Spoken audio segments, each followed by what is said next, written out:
Amém. Graças a Deus. Você pode pegar a sua Bíblia, por favor, e deixa ela aí pertinho de você.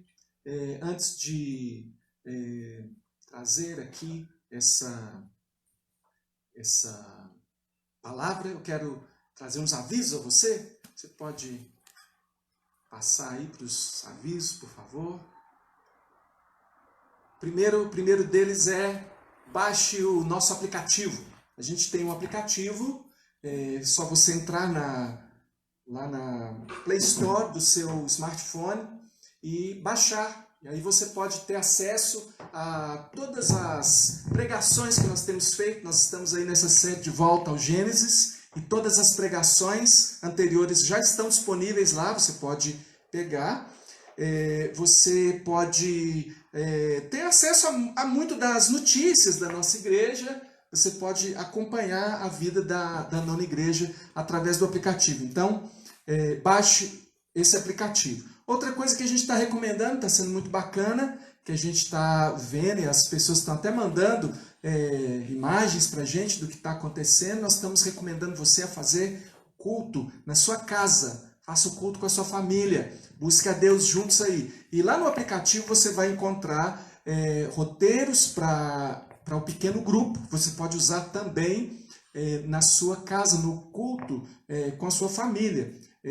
Também nessa semana nós vamos disponibilizar material para você fazer o culto infantil, o culto doméstico com seus filhos pequenos. Então, mais uma vez, baixa o aplicativo, lá você vai ter acesso a esses materiais. E outra coisa é que você sempre participe dos cultos. Na quinta-feira nós estamos tendo esse culto também aqui online. Você pode participar, é um culto de oração, mais curto, apenas 1 hora, e a gente tem esse privilégio de estar juntos nos cultos. Quero então que você agora abra sua Bíblia e abra em Gênesis capítulo 22. Gênesis 22, nós vamos ler esse texto, nós vamos pedir ao Senhor que fale ao nosso coração hoje de uma forma ainda mais profunda. Nós temos sido abençoados com essa série de volta ao Gênesis, temos mergulhado aí nas intenções de Deus, no começo de todas as coisas. Vamos ler. Então, acompanhe aí na sua Bíblia.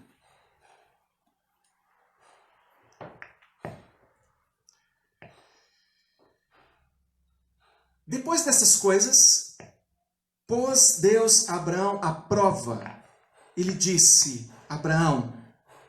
Este lhe respondeu: Eis-me aqui. Acrescentou Deus: Toma teu filho, teu único filho, Isaque, a quem amas, e vai à terra de Moriá e oferece-o ali em holocausto sobre um dos montes que eu te mostrarei. Levantou-se, pois, Abraão de madrugada e, tendo preparado o seu jumento, tomou consigo 2 de seus servos e a Isaque, seu filho, rachou a lenha para o holocausto e foi para o lugar que lhe havia indicado. Ao terceiro dia, erguendo Abraão os olhos, viu o lugar de longe. Então disse a seus servos: Esperai aqui com o jumento, eu e o rapaz. Iremos até lá, e havendo adorado, voltaremos para junto de vós. Tomou Abraão a lenha do holocausto e a colocou sobre Isaque, seu filho, e ele, porém, levava nas mãos o fogo e o cutelo. Assim caminharam ambos juntos. Quando Isaque disse a Abraão, seu pai: Meu pai, respondeu Abraão: Eis-me aqui, meu filho. Perguntou-lhe Isaque: Eis o fogo e a lenha, mas onde está o cordeiro para o holocausto? Respondeu Abraão: Deus proverá para si, meu filho, o cordeiro para o holocausto. E seguiram ambos juntos. Chegaram ao lugar que Deus lhes havia designado. Ali edificou Abraão um altar. Sobre ele dispôs a lenha, amarrou Isaque, seu filho, e o deitou no altar, em cima da lenha. E estendendo a mão, tomou o cutelo para imolar o filho. Mas do céu lhe bradou o anjo do Senhor: Abraão, Abraão! Ele respondeu: eis-me aqui.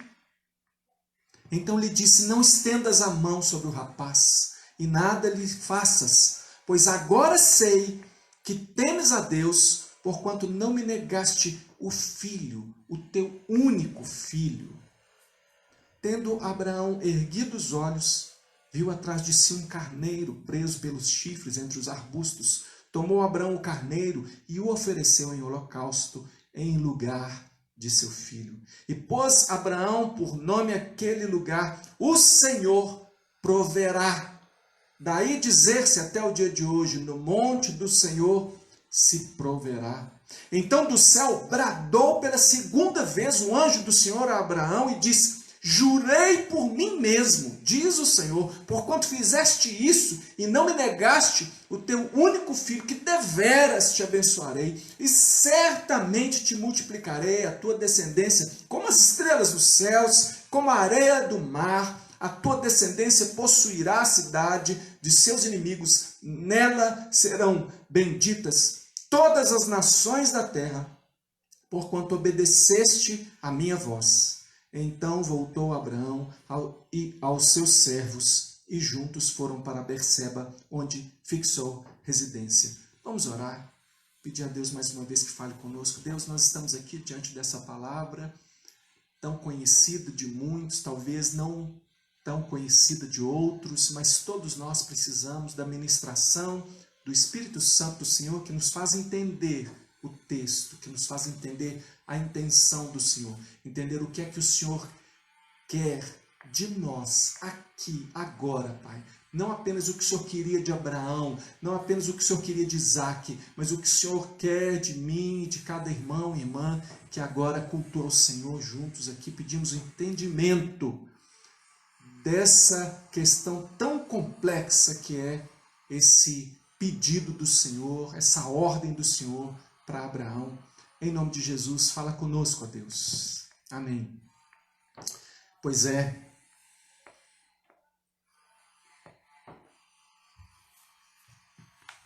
Como é que Deus pode fazer um pedido desses para Abraão? Você pode nunca ter falado assim, mas com certeza, se você conhece esse texto, quando você leu, ou se você está tendo contato com ele pela primeira vez agora, é assim de arrepiar, não é? Como é que Deus faz uma coisa dessas? Como é que a gente pode entender o que Deus está fazendo? Por que Deus faz isso? E olha que nós aqui acompanhamos a história de Abraão desde o início. As grandes promessas que Deus fez para ele. Deus disse para ele: Abraão, eu sou seu escudo. Abraão, eu sou o Deus Todo-Poderoso. Abraão, eu vou te dar uma grande descendência. Abraão, o seu descendente é Isaac, Abraão. Eu vou te dar a descendência por meio de Isaac. Isaac é o seu único filho, Abraão, porque ele é o filho da promessa. E agora Deus chega e diz: mata Isaac. Sacrifica Isaac. Irmãos, esse sacrifício, ele é muito estranho, ele chega a ser absurdo diante do que nós conhecemos da palavra de Deus, porque Deus jamais requereu sacrifício humano. E sacrifício é quando alguém toma o lugar de outro. Na mente daqueles primeiros leitores desse livro de Gênesis, eles tinham muito claro o que significava. Nesse tempo aqui é que eles estão recebendo a lei. Quem está escrevendo Gênesis é Moisés escrevendo para o povo que estava a caminho da terra de Canaã. Eles receberam essa palavra ainda no deserto, ainda estava muito fresco para eles. Por exemplo, o que havia acontecido na Páscoa, na saída do Egito, em que um cordeiro tinha sido imolado e o sangue passado na verga das portas para que o destruidor não viesse sobre eles. Era muito claro para eles o significado do sacrifício, porque no sacrifício a ideia presente é a ideia de substituição. Então alguém que apresentava o sacrifício ao Senhor colocava a mão sobre a cabeça daquele que vai ser sacrificado, no caso o cordeiro. E ele orava, e a ideia era que os pecados daquele que oferecia o cordeiro recaíam sobre o cordeiro, e o cordeiro então sofria a pena, que era a morte. Mas, irmãos, um cordeiro, né? Não uma pessoa. E que loucura é essa? Será que Isaac poderia levar sobre si o pecado de Abraão? O que será que Deus quer com tudo isso? Será que Abraão podia entender uma coisa dessa? Como é que Abraão poderia entender que Deus, depois de tudo que havia dito para ele, estava agora pedindo o sacrifício do seu próprio filho? Irmão, eu quero te dizer uma coisa. Nem sempre nós podemos entender a Deus. Nem sempre nós podemos entender a Deus, mas nós precisamos sempre crer em Deus. E crer é obedecer. Essa é a característica da fé de Abraão, essa fé que nós herdamos, essa fé que nós defendemos. Tiago, no capítulo 2, no verso 21, diz assim: não foi por obras que Abraão, nosso pai, foi justificado. Não foi, é uma pergunta. Não foi por obras que o nosso pai Abraão foi justificado quando ofereceu sobre o altar o próprio filho Isaque? Vês como a fé operava juntamente com as suas obras? Ou seja, com a atitude que ele teve, ou seja, que a manifestação da fé de Abraão estava na sua maneira de agir. Com efeito, foi pelas obras que a fé se consumou e se cumpriu a escritura, a qual diz: ora, Abraão creu em Deus e isso lhe foi imputado para a justiça e foi chamado amigo de Deus. Irmão, é muito importante nós entendermos que Deus prova Abraão nessa cena que nós acabamos de ler. Ele prova Abraão, mas ele não tenta Abraão. Há uma diferença muito grande entre provação e tentação. A Bíblia diz, Tiago mesmo quem escreve, que Deus a ninguém tenta, porque a tentação tem o objetivo de fazer cair, enquanto que a provação tem o objetivo de aprovar. Deus prova os seus servos. Deus prova a mim e a você. E o que Ele quer é que nós sejamos aprovados. Mais uma vez, Tiago, capítulo 1, verso 4, diz: ora, a perseverança deve ter ação completa. Ele está falando de perseverança em meio ao sofrimento, perseverança em meio a provações. Ele diz que tem que ser completa. Não basta um pouco de perseverança, tem que ser uma perseverança completa. Ora, a perseverança deve ter ação completa, para que sejais perfeitos e íntegros e em nada deficientes. Então, irmãos, Deus nos prova, mas e nós nem sempre conseguimos entender a Deus. O que é que Deus está fazendo? Nós podemos até não entender a Deus, irmãos, mas nós precisamos sempre crer em Deus. É isso que nós vemos em Abraão nessa cena. É isso que nós vemos na vida de Abraão. E como é que foi que a fé moveu Abraão? A fé moveu Abraão, em primeiro lugar, pela fé, Abraão obedeceu. Simples assim. Abraão obedeceu. E Abraão obedeceu contra a sua vontade pessoal. Você entende isso? Ele não obedeceu porque era legal. Ele não obedeceu porque era bom. Ele não obedeceu porque tinha um prêmio no final. Ele obedeceu contra a sua vontade. Olha como que Deus é enfático. Deus sabe o que ele está pedindo a Abraão. E ele diz: teu único filho a quem amas. É isso que Deus está pedindo. Provando Abraão. O teu único filho a quem amas. Irmão, você sabe que essa é a primeira vez que aparece a palavra amor na Bíblia? Primeira vez que aparece a palavra amor na Bíblia. E é a respeito de um pai para com um filho. E que filho é esse? Que filho é esse? O filho da promessa.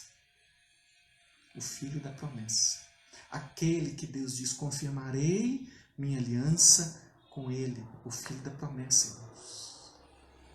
Como é que ele podia fazer isso?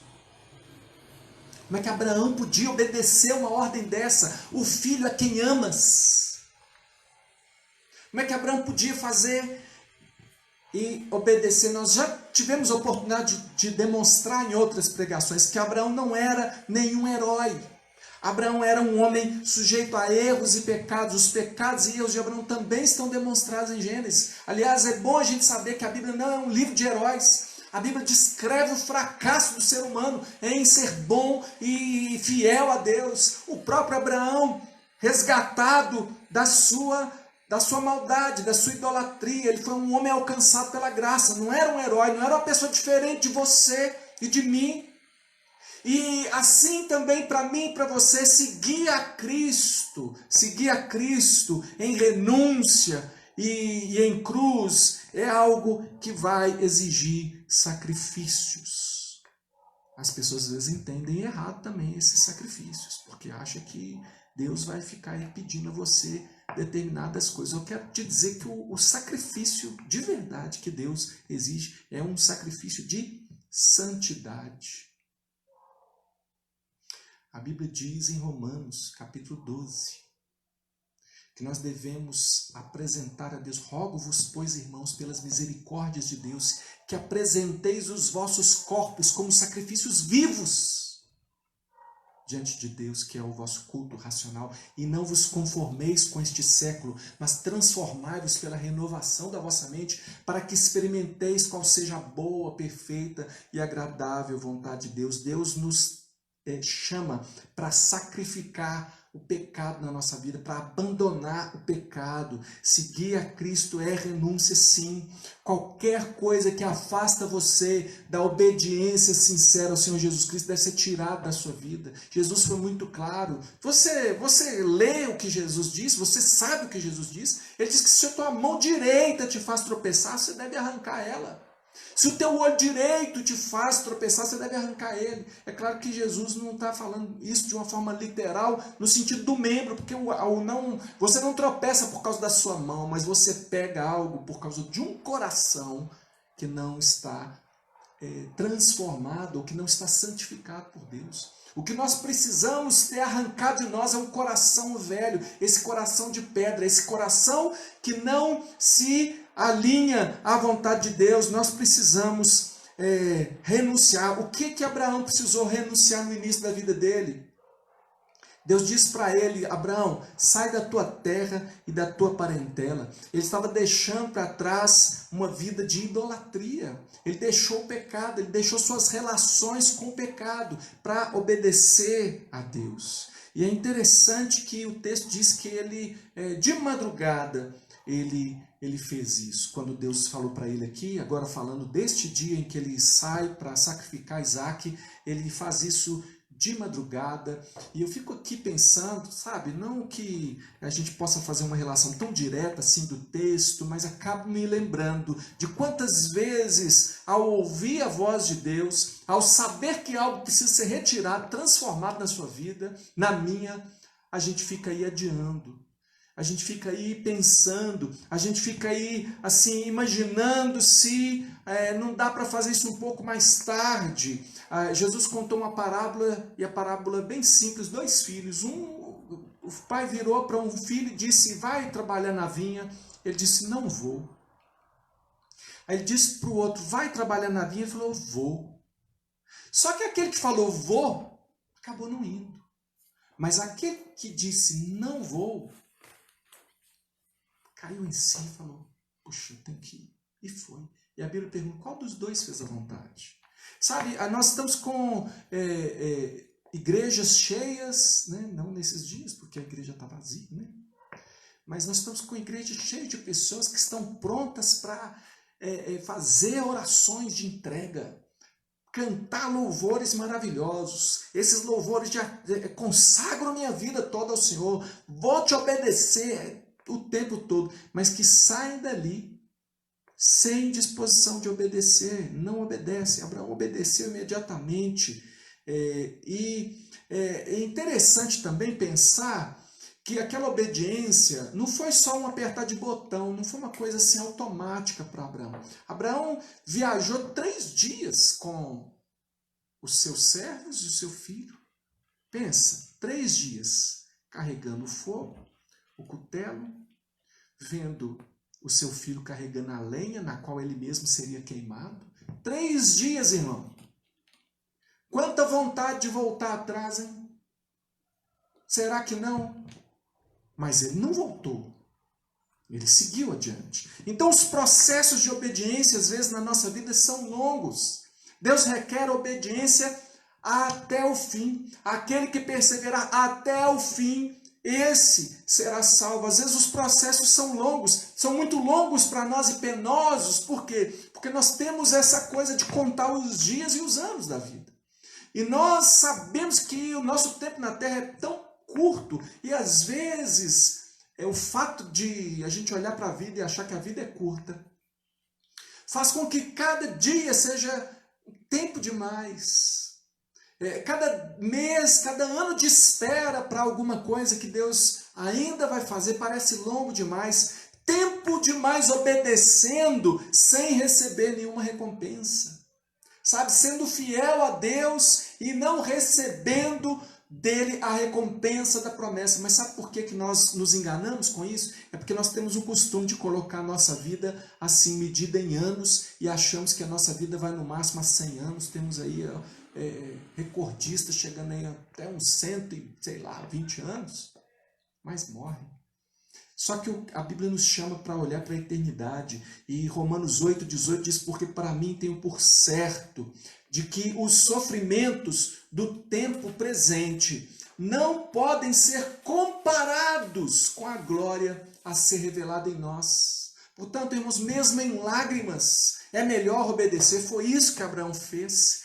E não somente ele obedeceu naquela caminhada e foi fazer o que Deus havia dito para ele fazer, mas ele também proclamou, pela fé, ele proclamou aquilo que ele acreditava. É tão interessante ouvir ele dizer para os servos: iremos e voltaremos. Iremos e voltaremos. Você está enganando quem, Abraão? Querendo enganar seus servos? Você está enganando quem? Você está enganando, querendo enganar a si mesmo? Mas, irmão, o que opera na vida de Abraão não é engano. O que opera na vida de Abraão é a fé.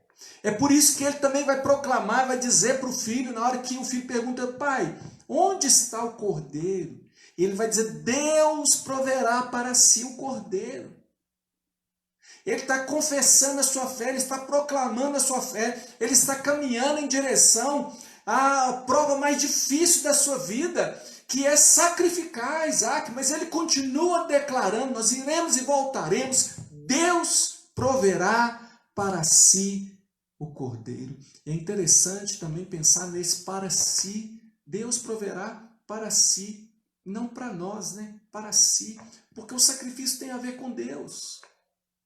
O sacrifício tem a ver com a satisfação da ira de Deus contra o pecado.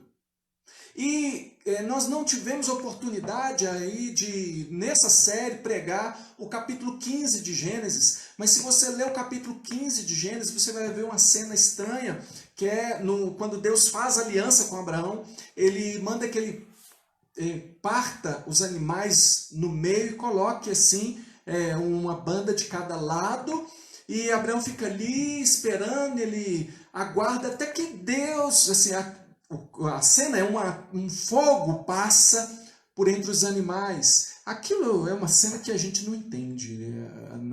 Aqui no ano 2020, a gente não entende nada disso. Mas para Abraão aquilo era altamente significativo, para o povo naquele tempo era altamente significativo, porque aquilo indicava, aquilo era uma espécie de aliança que era feita, era um ritual de aliança.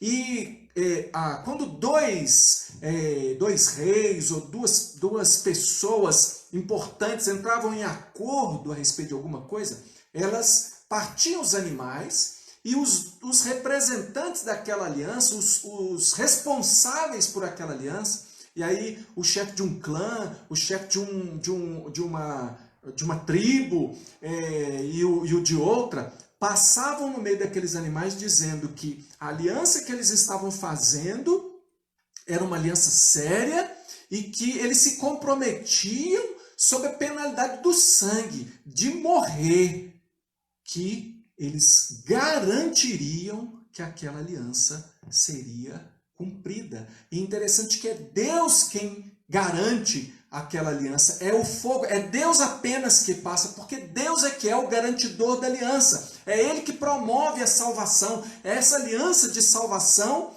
que nós temos com Deus, que Ele estabeleceu conosco, é Ele mesmo quem garante. Por isso Deus proverá para si o Cordeiro. É impossível para os homens alcançar a salvação. É impossível para os homens até mesmo satisfazer a Deus, cumprir a lei de Deus. Mas não há impossíveis para Deus em todas as suas promessas. É isso que a palavra de Deus nos revela. E em Gênesis nós vemos a promessa, ele prometeu o descendente que esmagaria a cabeça da serpente. Então ele proclamou, sabe, Abraão proclamou. E eu fico também pensando, como é que sai de dentro de um homem que podia estar amargurado, podia estar em desespero, podia estar assim, nos picos da ansiedade, podia ter uma síndrome do pânico, podia ter qualquer coisa maluca ali,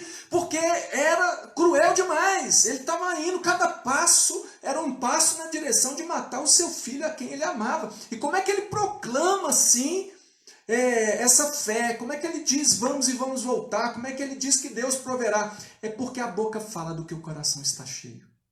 A Bíblia diz isso, o Senhor Jesus diz isso para nós.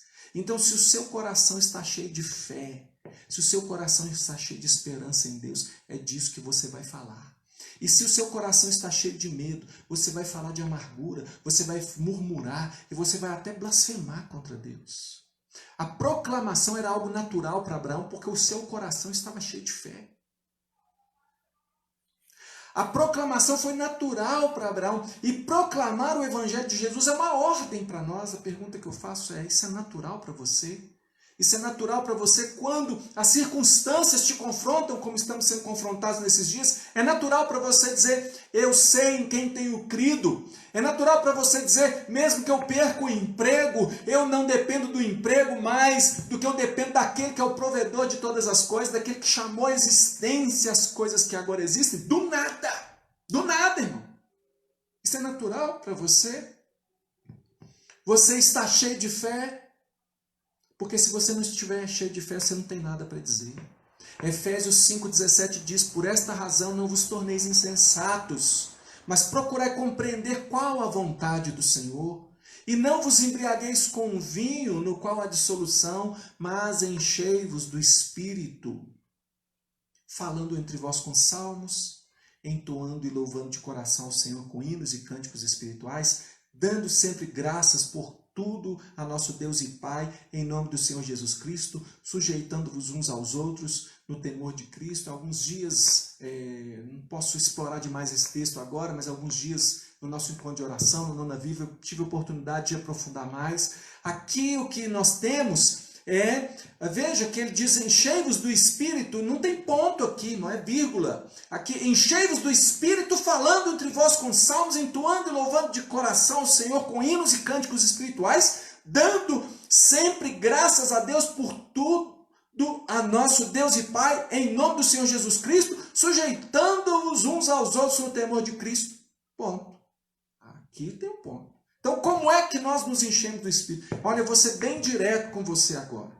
O que esse texto está dizendo aqui, né? Desde por essa razão não vos torneis insensatos. O que esse texto está dizendo aqui é o seguinte: não seja tolo.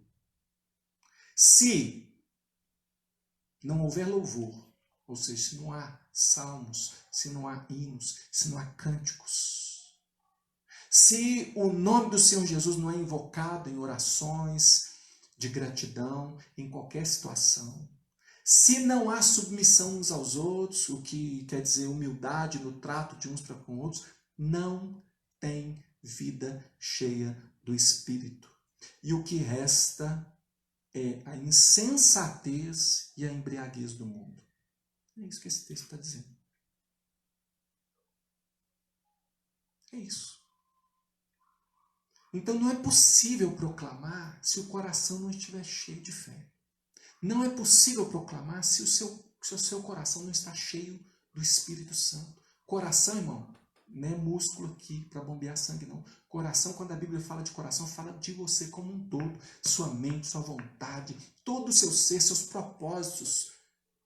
Precisa estar cheio do Espírito Santo, precisa estar cheio de Deus, porque se não estiver cheio disso, vai estar cheio da embriaguez do mundo. Então você enche a cara. Ah, mas eu não bebo. Mas você enche a cara em qualquer outra coisa, distração do mundo, e não se enche de Deus. E na hora da provação que vem sobre todas as pessoas, pega a gente sem querer, te obriga a fazer coisas que você não quer fazer. Como ficar em casa agora, ficar participando do culto por uma janelinha, que é essa TV ou esse smartphone aí. Tá obrigado, né? A circunstância está exigindo. Mas e aí, como é que você lida com os medos, com as preocupações? Como que você lida com os sacrifícios? Como que você lida com os temores? Você precisa ser cheio do Espírito Santo, você precisa estar cheio de Deus, você precisa estar cheio de fé. Senão você não proclama, senão você vai fazer como toda e qualquer pessoa aí pode fazer. Falar mal do governo, falar mal do isso, falar mal do aquilo, xinga um, xinga outro, xinga todo mundo, fica com raiva. Publica alguém escreveu aí, os dedos teclam do que o coração está cheio, fica aí teclando besteira, reproduzindo besteira. Por quê? Porque você não tem fé para proclamar, porque você não pode dizer, eu vou e vou voltar, porque você não está encarando a vida pela ótica da fé e da eternidade, irmão. Abraão proclamou porque ele tinha o coração cheio da fé que Deus havia colocado no coração dele. E tem colocado no seu coração também. Mas cadê esse encher-se do Espírito por meio de cânticos, hinos? O que você canta? O que você pensa? O que você lê? O que você coloca dentro da sua vida para que você tenha algo de Deus para proclamar, mesmo se você está indo em direção ao matadouro? Nós não estamos indo em direção ao matadouro, irmão. Porque mesmo que esse templo terreno, esse tabernáculo terreno se desfizer, nós temos no céu uma morada, uma mansão feita não por mãos humanas. Nossa vida não tem a dimensão só desses poucos anos que nós vivemos, a nossa vida tem a dimensão da eternidade. Irmãos, eu preciso dizer mais a respeito da fé aqui de Abraão, porque pela fé, Abraão e Isaac, e eu digo de Abraão e de Isaac, fé de Isaac também. Pela fé, Abraão e Isaac foram salvos. Está precisando de um salvador? Está precisando de salvação? É claro que está. Pela fé, Abraão e Isaac foram salvos. Irmão, a realidade era dura. Era sangrenta. Cruel. E o salário do pecado é a morte. Aí é preciso também que, mesmo que você talvez esteja aí, seu celeiro está abarrotado, não é mesmo? Você fala assim, não estou com medo, não, isso aí tudo vai passar. Mas na verdade, você está pensando naquele saldo que você ainda tem naquela aplicação. Você está pensando que você tem o mantimento ali. Você está pensando que você tem uma casa, tem um patrimônio. É mesmo? Sabe quem que está com coronavírus? O príncipe Charles. Você garante que ele vai sobreviver? A Bíblia diz assim, que conta, né, uma parábola que Jesus contou, um homem produziu muitos campos daquele homem, produziu demais. E aí ele disse assim, o que eu faço? Não tenho nem onde guardar. Ele falou assim, já sei o que eu vou fazer, vou construir celeiros maiores, guardar tudo, vou viver de renda. E aí ouviu-se louco, esta noite te pedirão a tua alma. Os bens que tens em depósito, para quem serão? E eu estou falando então para você que ainda está aí confessando uma fé que na verdade não está baseada em Jesus. Está baseada em algo que você ainda tem. Está baseada em algo que você ainda pode gastar. Falando, ainda tem uma gordurinha para queimar, depois é que eu vou me preocupar. Deixa eu te falar, você pode morrer antes dessa gordurinha acabar, sabia disso? Você sabia disso? Não é por causa de vírus, não, porque as pessoas estão morrendo no mundo hoje, está todo mundo contando quantos morrem de coronavírus. Mas quantas pessoas estão morrendo? Muito mais pessoas estão morrendo no mundo hoje por outros motivos. E eu estou dizendo que pela fé Abraão e Isaac foram salvos. E eu estou falando não somente daquela cena, daquela situação, mas eu estou falando de uma salvação eterna, porque o salário do pecado é a morte. e a morte eterna. E se a sua vida não está em Jesus Cristo, se você for embora de coronavírus ou de carona com qualquer situação, o resultado é o mesmo. O salário do pecado é a morte e morte eterna. Sem Cristo Jesus é inferno. E sem derramamento de sangue, conforme a Bíblia diz, não há remissão de pecados. Abraão está dentro daquela cena e ele tem duas possibilidades. A primeira possibilidade é seguir sozinho, poupando seu filho, né? Não dar ouvidos ao que Deus está falando dessa vez. Ficar lá imaginando no seu coração que Deus vai ser misericordioso e bonzinho no final, até o diabo vai para o céu. Achando que Deus vai perdoar tudo, que Deus entende tudo, que mas o Deus que eu sirvo é um Deus assim, assado, ele entende. Você está lá no pecado e Deus entende. Ele tinha essa opção de se enganar, de ficar nessa, esperar que Deus entendesse. Sabe o que a Bíblia, sabe por que Deus não entende? Você querer que Deus aceite a sua vida de pecado e te coloque no céu, é você esperar que Deus abra mão da santidade dele. Deus é santo. Em Deus não há mudança nem sombra de variação. Deus é perfeito. Deus não precisa conviver com a carniça com a qual nós convivemos aqui, de um matando o outro aqui no mundo, não. Deus não vai carregar isso para o céu, não. O céu não é assim, Deus não vai conviver com isso e nem vai conviver com esse tipo de atitude. Por isso que ele está agindo para salvar.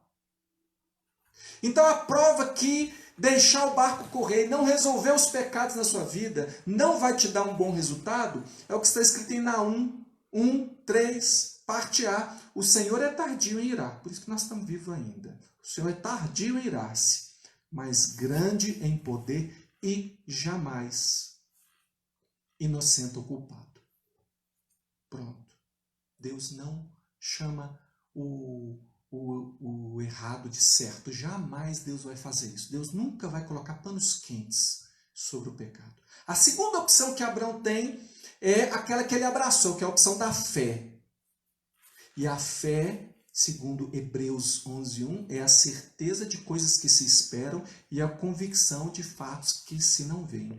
E Abraão está amparado, colocando a sua vida sobre um alicerce da palavra que Deus tinha dado para ele. Mesmo assim, a pergunta continua. Como que Abraão conseguiu fazer isso? Se a prova era tão extrema, se ele ia ter que submeter o próprio filho, se ele ia ter que se submeter a matar o filho dele. Não é fácil. Mas Deus resolveu a questão para a gente não ficar aqui imaginando como foi isso. Deus revelou para nós o que é que estava na mente de Abraão. Isso está lá também em Hebreus 11:17. Eu vou ler para você, de 17 em diante, diz assim. Pela fé, Abraão, quando posto à prova, ofereceu Isaque. Estava mesmo para sacrificar o seu unigênito, aquele que acolheu alegremente as promessas, a quem se tinha dito, em Isaque será chamada a tua descendência, porque considerou que Deus era poderoso até para ressuscitá-lo dentre os mortos, de onde também figuradamente o recobrou.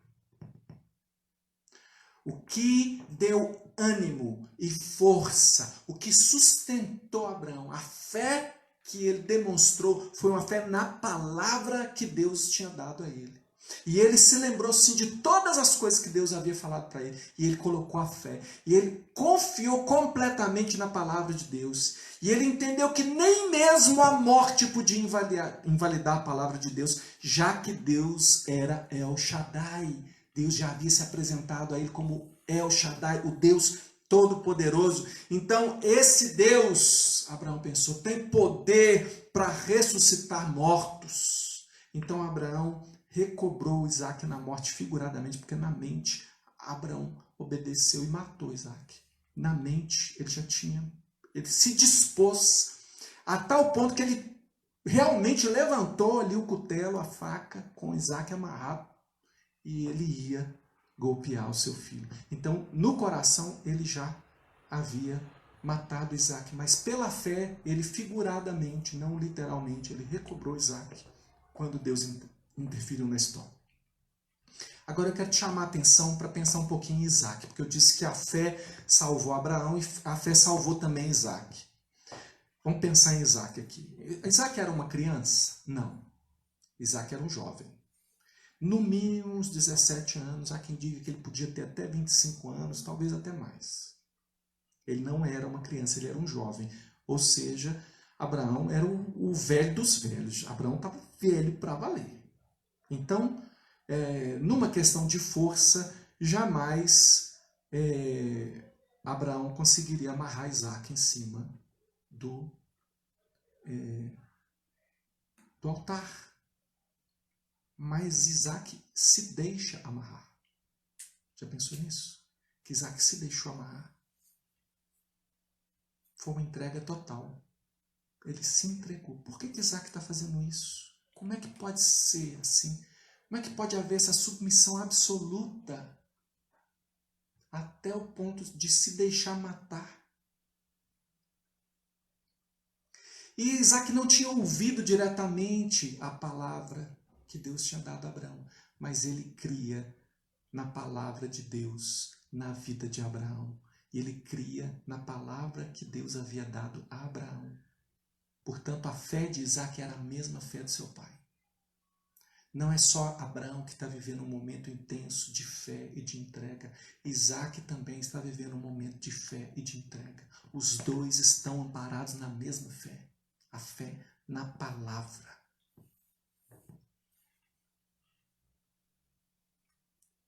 A fé na palavra revelada por Deus. Isaac, irmão, ele encarou a morte, ele não encarou a morte assim na negação, assim imaginando que no final o pai ia desistir. Ele encarou a morte como qualquer um de nós encara, quando tivermos que encarar. Ele encarou a morte sabendo que ela ia chegar. E eu fico pensando, que filho é esse? Que filho é esse? E é interessante que a palavra filho aparece 10 vezes nesse texto. E no hebraico, quando uma palavra aparece muito, é ênfase. É o sinal de que o autor quer mostrar o que é importante no texto. E ele dá essa ênfase para filho. A relação pai e filho, como essa relação era importante na compreensão dessa história. E a Bíblia não descreve os momentos que antecederam Isaac ser amarrado sobre o altar.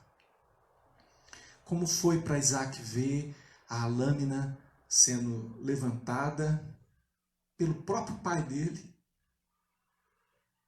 Mas descreve outra cena entre um pai e um filho. A Bíblia descreve outra cena entre um pai e um filho, vivendo juntos uma angústia de morte. Um ritual de substituição. Um sacrifício pelos pecados, não de um homem, mas de toda a humanidade. E Mateus 26, a partir do verso 36, diz bem assim: Em seguida foi Jesus com eles a um lugar chamado Getsêmani e disse aos seus discípulos: Assentai-vos aqui enquanto eu vou ali orar. E levando consigo a Pedro e os 2 filhos de Zebedeu, começou a entristecer-se e angustiar-se. Então lhes disse: A minha alma está profundamente triste até a morte. Ficai aqui e vigiai comigo. Adiantando-se um pouco, prostrou-se sobre o seu rosto, orando e dizendo: Meu Pai, se possível, passa de mim esse cálice. Todavia não seja como eu quero, e sim como tu queres. Tornando a retirar-se, orou de novo: Meu Pai, se não é possível passar de mim este cálice sem que eu beba, faça-se a tua vontade. Irmãos, no Getsêmani, Jesus manifestou plena obediência ao Pai. No Getsêmani, ali, naquela oração, naquele momento, ele demonstrou plena obediência e entrega ao Pai. No Gólgota, ele se deixou amarrar, ou melhor, pregar na cruz. Agora, que talvez você não saiba que Moriá, o Monte Moriá, onde Deus manda Abraão levar Isaac, Moriá é exatamente o lugar do Gólgota. Sabia disso? Você acha coincidência? Você acha que Deus... Porque a gente vê ali o sofrimento de Abraão com o filho. Mas você acha que Deus não via ali o Gólgota quando ele viu Abraão naquela cena com seu filho amado? Você lembra como que o pai chamava o seu filho? Meu filho amado, no qual eu tenho todo o meu prazer. Ele vira para ela e falou, o filho a quem você ama, o seu único filho. E lá no Novo Testamento vai dizer o unigênito de Deus. João vai dizer, esse é o Cordeiro de Deus que tira o pecado do mundo. Coincidência, irmão? Nós não servimos a um Deus de coincidências. Nós servimos a um Deus de providência. Deus sabe o que Ele está fazendo. Ele está conduzindo meticulosamente a história da humanidade. Cada dia, cada acontecimento, cada detalhe não foge do plano de Deus. Não foge. Eu pergunto para você, onde está a sua fé nessa hora?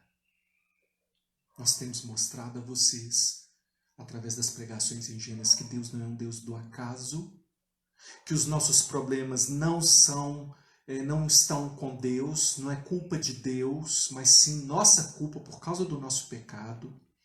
E agora nós estamos voltando a proclamar de uma forma bem enfática que Deus é a causa da nossa salvação. Ele provê para si o Cordeiro. O Cordeiro que Ele proveu foi Jesus Cristo para mim e para você. Nem sempre nós podemos entender, mas nós precisamos crer em Deus. E crer é obedecer. Você reconhece esse Cordeiro? Você entregou a sua vida e entrega a sua vida como um filho também a Deus. A história de Abraão está chegando ao fim aqui nas nossas pregações. E a gente lembra que no começo da história de Abraão, Deus disse para ele, sacrifica o seu passado.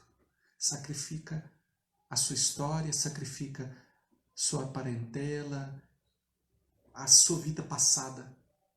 Entrega para mim. Ele obedeceu. Agora, no final da vida, Deus está dizendo assim, entrega para mim o seu futuro. Porque o futuro de Abraão era Isaac, a sua descendência. Ele diz, eu quero que você entregue na minha mão completamente o seu futuro, até o ponto de matá-lo. Entrega tudo para mim. Em ambas as situações, o elemento fundamental para decidir foi a fé. Nós sabemos que nem ele, Abraão, e nem nós perdemos com a fé. Se você crer, como diz Jesus, se creres, verás a glória de Deus. A fé exige obediência, a fé exige proclamação, mas a fé resulta também em salvação. É um comprometimento crescente, que nós precisamos ter com Deus. Abraão creu, e de inimigo de Deus, ele passou a ser chamado amigo de Deus. Quando nós cremos em Jesus, acontece conosco aquilo que também Jesus disse. Eu já não vos chamo servos, eu vos chamo amigos. Crer em Jesus, entregar a vida a Jesus, é ter a sua vida transformada, como Abraão foi transformado de um idólatra em amigo de Deus, por meio de Jesus Cristo, não de Isaac, mas de Jesus Cristo. Eu e você podemos nos tornar verdadeiros filhos de Deus. Eu gostaria de orar com você agora. Eu queria que você fechasse os olhos e pensasse. Se talvez o que esteja faltando na sua vida seja parar de racionalizar e tentar entender tudo e aprovar as ordens de Deus segundo a sua razão, segundo a sua maneira de pensar. Então, se você concorda com Deus, você faz. Se você não concorda com Deus, você espera, Espera, na verdade, como que dando um tempo para não fazer. E desobedecer a Deus implica em não ser abençoado. Obediência é uma bênção.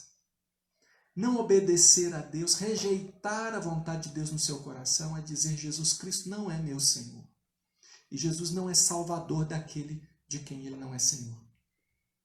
O que Deus veio fazer não é liberar você da lei. O que ele veio nos fazer é cumprir a lei no poder do Espírito Santo. Não a lei formal, não a lei ritualística, mas a lei que é escrita no coração, os mandamentos de Deus, o amor a Deus sobre todas as coisas e ao próximo como a nós mesmos. Esse é o chamado de Deus. E que se a sua vida for cheia do Espírito Santo, você vai ter condição de cumprir e de fazer. Então ore agora, fale com Deus agora a respeito disso e peça perdão pelos seus pecados. E declare a sua entrega total a Deus. Senhor, nós te agradecemos, ó Deus, não pelo exemplo de Abraão meramente, mas pela revelação do Senhor ali naquele monte, revelando já para o patriarca Abraão e para o patriarca Isaque, que o descendente um dia seria realmente imolado, seria realmente morto, o sangue ia de fato correr, porque o Senhor mesmo provê para si o Cordeiro, e no tempo, na plenitude dos tempos, se manifestou Jesus, e ele foi o Cordeiro, e é o Cordeiro de Deus que tira o pecado do mundo, que foi morto uma única vez, e o seu sangue derramado uma única vez, e este sangue é suficiente para perdoar os pecados de Abraão, que cria que Jesus Cristo viria, e meu e dos meus irmãos que agora cremos que Jesus Cristo veio. Nós pedimos perdão pelos nossos pecados.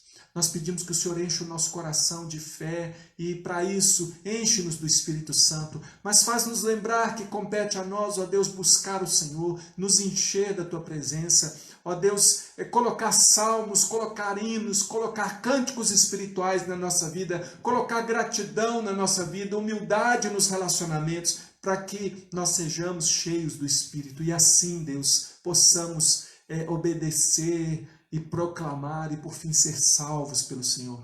Obrigado, Senhor, por nos revelar na Tua palavra que os sofrimentos do tempo presente não são de comparar com aquilo que nos aguarda na eternidade. Ó Deus, obrigado, porque mesmo se fazemos renúncias agora, são renúncias para abençoar, são renúncias abençoadoras, ó Deus. Nós não teremos falta, Senhor Deus. Apresentamos a Ti a nossa vida como sacrifício vivo, santo e agradável ao Senhor. O que nós queremos não é que o Senhor se torne impuro para habitar conosco. O que nós queremos é ser santificados para morar com o Senhor em santidade e em verdade, ó Deus. O Senhor há de redimir toda a criação que agora geme aguardando a restauração. O Senhor Jesus voltará e nós cremos que na Tua volta, Senhor Jesus, todas as coisas serão restauradas, não haverá mais morte, não haverá mais dor, não haverá mais doença, não haverá mais lágrimas, porque o Senhor vai enxugar dos nossos olhos toda lágrima. Agora eu peço que o Senhor perdoe os nossos pecados e nos dê uma nova disposição de fé para servir ao Senhor e andar no Teu caminho. Nós oramos em nome de Jesus. Amém e amém. Portanto, irmão e irmã, esteja você onde estiver, vivendo o que você estiver vivendo, busque ao Senhor, procure se encher de Deus. Nós vamos nos encontrar aí durante a semana, nós vamos nos encontrar. Você tem acesso a muitas palavras que nós estamos postando e colocando no aplicativo e também nas nossas redes sociais. Mas, acima de tudo, pegue a sua Bíblia, leia a sua Bíblia. Se ajoelhe e ore com a sua família.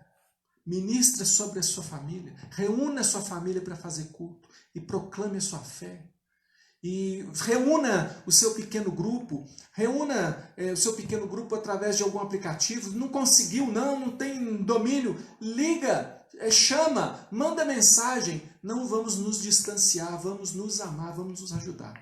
Uma última palavra, se você precisa conversar, eu continuo atendendo, não estou atendendo no gabinete, lá na igreja, não estou podendo te visitar na sua casa, mas posso te atender, posso marcar um horário com você, manda para mim uma mensagem pelo Zap, manda para mim uma mensagem que eu marco um horário, a gente vai conversar, continuo aconselhando, continuo orando pela igreja, posso orar por você e te ajudar em alguma questão que você gostaria de conversar. e ouvir qual é o entendimento bíblico para aquela questão. As minhas opiniões você não precisa saber, eu não tenho que dar opinião na sua vida. Mas o que a palavra diz certamente vai ser abençoador e produzir vida. Então, pode chamar que eu vou encontrar. Se eu não puder te atender naquele momento que você ligou, a gente marca e eu consigo. Não desista. Nós estamos aqui para isso mesmo, para abençoar e ajudar você. Então, feche seus olhos mais uma vez, receba a bênção, que a graça do Senhor Jesus Cristo, que o amor de Deus, o nosso Pai, que a comunhão do Espírito Santo do Senhor seja com todos vocês, todos nós, todos os que amam e aguardam a vinda de Jesus agora e sempre. Amém. Amém. Deus abençoe você, em nome de Jesus.